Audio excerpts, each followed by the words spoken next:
Alicia Kearns. Thank you, Mr Deputy Speaker, and can I join the House in thanking His Majesty the King and Her Majesty for their dedicated service and continued example to us all. I also welcome to this new place all their new members, and I congratulate the honourable gentleman on his maiden speech. It is a privilege to be returned to this House, having served the people of Rutland and Melton for 4 years. However, I'm returned to represent the wonderful people of Rutland, Stamford and the Harbour and South Kesteven villages. So I'd like to briefly reflect on the new communities I serve, because it may not be known that service runs deep within South Lincolnshire.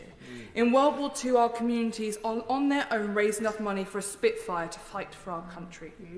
It is also in our communities where the apple dropped for Sir Isaac Newton in 1687. And even a long, long time ago, Bytham Castle was known to have a Lady Alicia, the Lady of Bytham.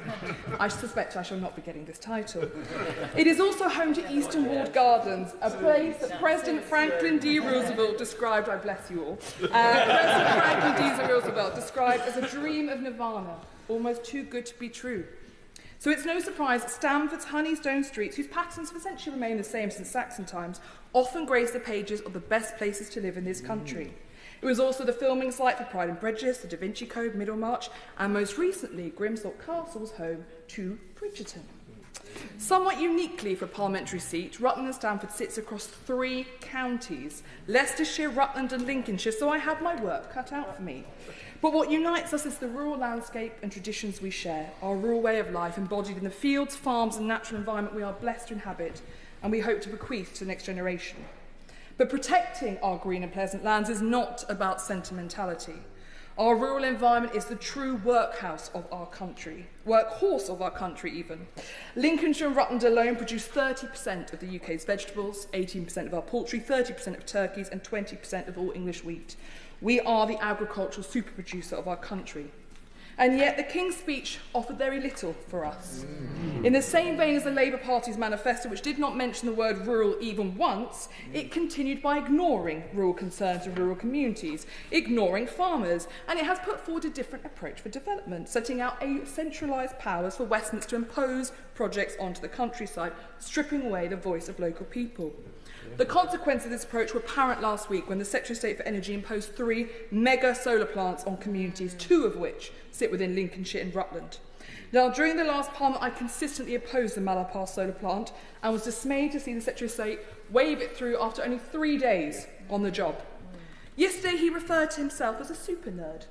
Now, whilst I would never question his self-classification, I do question how somebody can read over 3,000 pages of quasi-judicial documentation in just that time, whilst also getting the grips of a new department.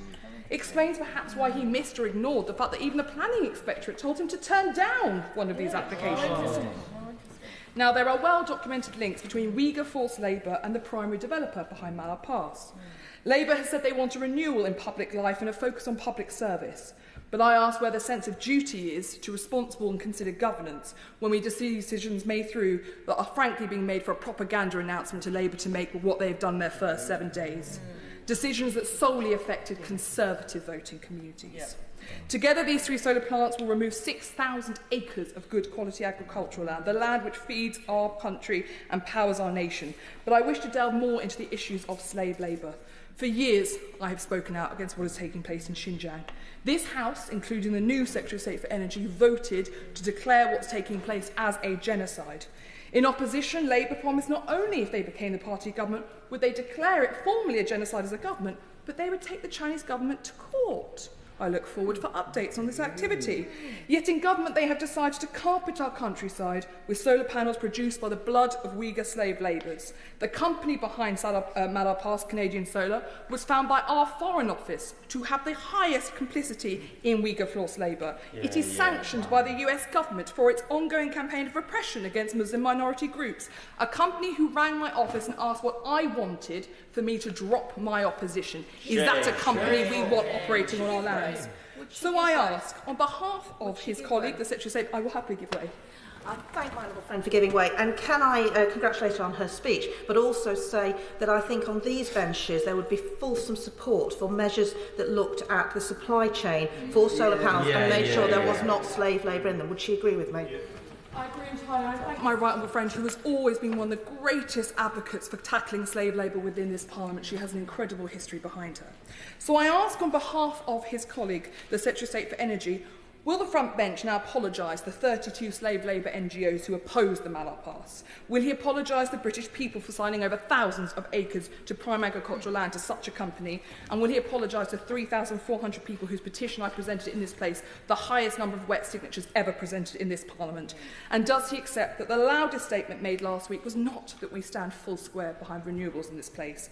It was to give a green light to all companies complicit in slave labour and Uyghur slave labour that they can flood our country with bloodied solar panels. This government is happy to go green on blood labour and I will not stand for it. Very briefly, Mr Deputy Speaker, I would just make on the point of rural economies my absolute opposition to the government's intention to charge VAT on independent schools. There are 10 in my communities. They employ over 2,000 people. Well over 1,000 children with special education needs go to those schools, let alone the 1 in 5 of my constituents who are military or veterans who send their children to these schools.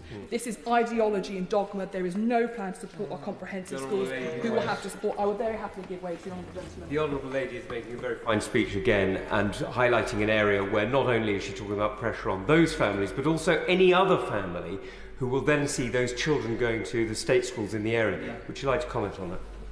My right honourable friend is, as usual, absolutely on point. In Rutland alone, there are only 3 places in Year 9 for new children. So where are these children going to go? And why are you punishing parents who want the best for their children? Before you try to suggest to me as an out-of-touch Tory, my children go to my local comprehensive just as I did. But I recognise that this is wrong for our country, wrong for our local education system, wrong for our military families, and wrong for those who rely on employment by our local schools. This is dogma once again. I expected better. I wrap up by saying that the government has shown some good grace and maturity in adopting some of the previous government's bills into their agenda. It is a sign of political strength to acknowledge when other parties have good ideas and adopt them in your time of power. So I can suggest to fill the blanks in their rural policy, they look at ours.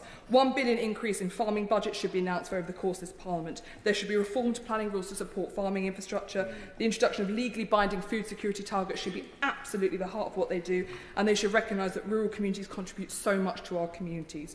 We provide the food we eat, we offer an escape and access to nature, and we act as custodians for tradition, stepping back deep into our history.